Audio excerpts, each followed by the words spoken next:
You know that feeling, right? That kind of familiar disappointment with modern dating. We swipe, we match, we go on these dates, and then we're just left feeling a little hollow, wondering, is this all there is? But what if the answer isn't about finding the perfect person, but about finding a whole new mindset? Let's get into it. I mean, this is the million-dollar question, isn't it? If you feel like you're just going through the motions, you are definitely not alone.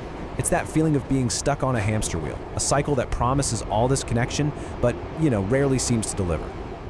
Swipe, match, disappoint. It's become this frustrating rhythm for so many of us. But what if the problem isn't just the apps or the dating culture? What if it's something a little deeper? Something about our own approach?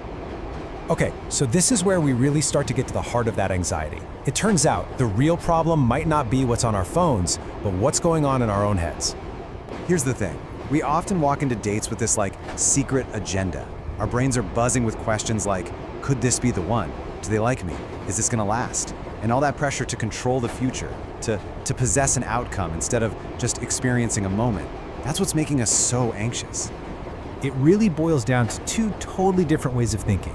You've got the controlling path, which is just filled with anxiety, performing for someone, living in a fantasy. But then you have the connecting path. And that's all about curiosity, being present, and actually dealing with reality as it is, not as we wish it would be.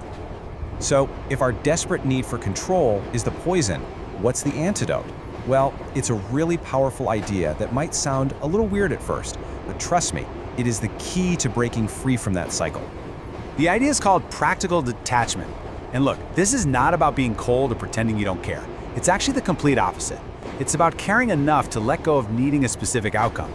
It's this incredible freedom to be truly, genuinely present with another person without all that heavy baggage of expectation. Okay, so the theory is great, but this is where we get practical. Thinking about this stuff is one thing, but actually doing it is what changes the game. So let's open up our toolkit. We've got 4 concrete strategies you can start using tonight. So here's our game plan. First, we're gonna adopt an observer's mindset. Second, we are gonna completely redefine what a successful date even looks like. Third, we'll learn to see rejection not as failure, but as redirection. And last but not least, we are gonna lead with curiosity. So let's dive into that first one. This is where most of us live on a date, right? Our brain is just totally consumed by this one super stressful question. We're performing, we're trying to win approval, and in the process, we completely miss the actual human being sitting across from us. But we can change the question. Instead, what if we just asked this? This tiny little shift, it transforms the entire experience. You go from feeling like you're on a job interview to feeling like you're an explorer. The goal isn't to win anymore, it's just to understand someone else's world for a little while.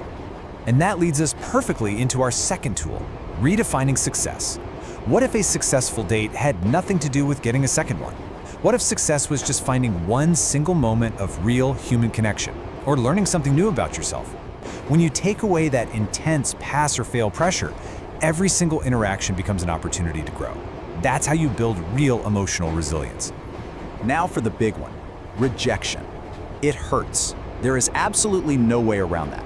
But the story we tell ourselves about it, that is everything. The mindset we need to adopt is this: rejection is redirection. It is not a judgment on your worth, it's just a clarification of your path. It's not a dead end, it's a signpost pointing you towards something that's a much better fit. In our final tool, well, it ties this whole thing together with a nice little bow.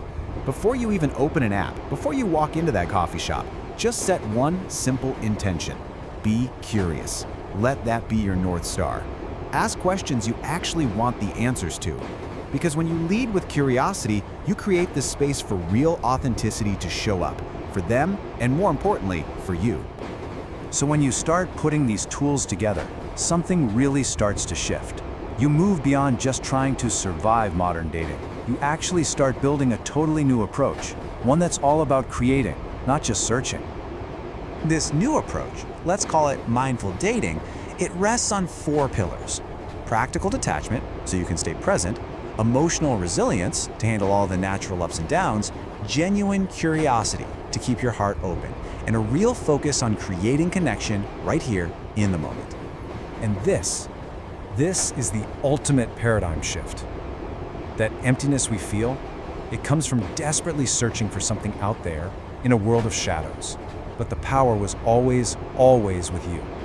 You stop being a passive searcher, just waiting for love to happen to you, and you become an active creator.